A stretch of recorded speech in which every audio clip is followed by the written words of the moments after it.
1343 খ্রিস্টাব্দে, ঠিক আছে, বাংলায় 50-এর মন্বন্তরটা ঘটেছিল। বাংলাতে তখন বাংলা সাল 1350 বঙ্গাব্দ। কী ঘটনাটা ঘটেছিল? একটা বাদামি দাগের কথা, যেটা আমরা আগেই আলোচনার মধ্যে নিয়ে এসেছি। বাদামি দাগ নামে এক ধরনের ছত্রাকঘটিত রোগে ধানে মোরগ লেগে গেছিলো। এটা ক হবে, গ হয়ে গেছে। ফলে ফসল নষ্ট হয়ে গেছিলো। ফসল নষ্ট হয়েছিল মানে খাবারের অভাব, খাবারের অভাবে মানে দুর্ভিক্ষ, ঠিক আছে। তো এইখানে কিন্তু এই রিলেটেড আমরা কিন্তু কিছু গ্রন্থ কিন্তু দেখতে পাই, ঠিক আছে।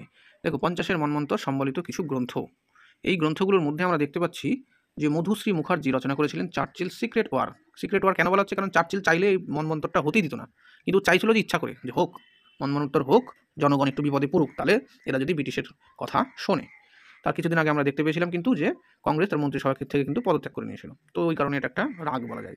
তো যাই হোক, চিত্তপ্রসাদ ভট্টাচার্যর লেখা গ্রন্থ ক্ষুধার্ত বাংলা, 1943-এর নভেম্বরে মেদিনীপুর জেলার ভ্রমণ, এই যে গ্রন্থ চিত্তপ্রসাদ ভট্টাচার্য, তো এই গ্রন্থটাকে কিন্তু ব্রিটিশ সরকার বাজেয়াপ্ত করে নিয়েছিল বা ব্যান্ড লাগিয়ে দিয়েছিল যে এই গ্রন্থ অবৈধ, এই গ্রন্থ পাবলিশ করা মানে পাবলিশ তো হয়ে গেছিলো, প্রচার করা বা বিক্রি করা যাবে না, বাজেয়াপ্ত করে নেওয়া হয়েছিল।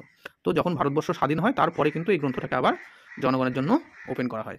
চলে আসি পরে, বিজন ভট্টাচার্য, তার লেখা নবান্ন নাটক, বিভূতিভূষণ বন্দ্যোপাধ্যায়ের লেখা অশনি সংকেত উপন্যাস, অমলেন্দু চক্রবর্তীর আকালের সন্ধানে, কে এ আব্বাস রচিত, এটা একটা সিনেমা, ধরতি কে লাল, বিমল রায় পরিচালিত বেঙ্গল ফেমিন, এটাও একটা সিনেমা, ভবানী ভট্টাচার্য রচনা করেছিলেন সো মেনি হাঙ্গার। তো এই জাতীয় গ্রন্থ রচনা মানে এক কথা কি বলে, সাহিত্য সৃষ্টি হচ্ছে, সংস্কৃতি চর্চা, সংস্কৃতির মধ্যেই আমরা পাচ্ছি সিনেমা।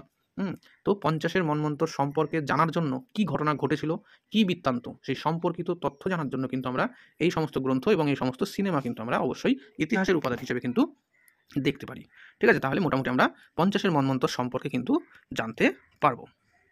তো আজকে আমরা এখানেই শেষ করছি এই টপিক। এটা একটা খুবই গুরুত্বপূর্ণ একটা টপিক। এটা ক্লাস শুধু 12-এর জন্য ব্যাপারটা তা নয় কিন্তু, নেট সেট, এসএসসি, ডাব্লিউবিসিএস বা বিভিন্ন কম্পিটিটিভ এক্সামের যে পরীক্ষা, এই টপিক থেকে কিন্তু তোমরা অবশ্যই পেয়ে যাবে। বিশেষ করে এই যে গ্রন্থগুলো, কে কোন গ্রন্থ রচনা করেছে, আর একটা যে ওই কমিশনগুলো যেটা বলা হয়েছে, ক্যাম্বেল, স্ট্রাচি, লয়েল, ম্যাকডোনাল্ড, এই সমস্ত টাইম আর কমিশনের নাম, কোন কমিশনে কী বলা হয়েছে, এখান থেকে কিন্তু নেট সেটে অবশ্যই তোমরা কিন্তু কোশ্চেন কমন পাবে। আর ক্লাস 12-এর জন্য তো এটা খুবই গুরুত্বপূর্ণ এই বছরের জন্য, যে 50-এর মন্বন্তরের কারণ এবং ফলাফল আলোচনা করো, ঠিক আছে। তাহলে আজকের মতো এখানেই সমাপ্ত করছি।